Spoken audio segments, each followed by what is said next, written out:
রসুনের অনেক গুণ বলো বন্ধুরা। আর রসুনের দামও খুব। আর আমাদের বাড়িতে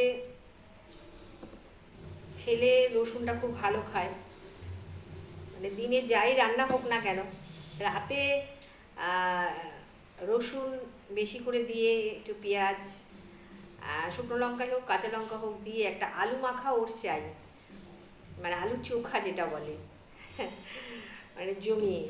তো আলু ওই মাখাটা যতই যা কিছুই রান্না হোক না কেন, সে মাছ মাংস ডিম আর ডাল হলে তো কোনো ব্যাপারই না, আলু চোখা তো বিশাল ভালো খায়। প্রত্যেক দিন আমার রাতে হচ্ছে রসুনের ব্যাপারটা থাকবেই। দিনে যদিও মাছে তো ছেলের বাবা একদম রসুন পছন্দ করে না, পেঁয়াজ রসুন একদম খেতে চায় না, মাছটা বলে শুধু কাঁচা লঙ্কা জিরে দিয়ে করবে। তা সেই কারণে করাও হয়, কিন্তু রাতে ছেলের জন্য একটু রসুনের এই চোখা টোখা দিয়ে করতেই হবে আমার।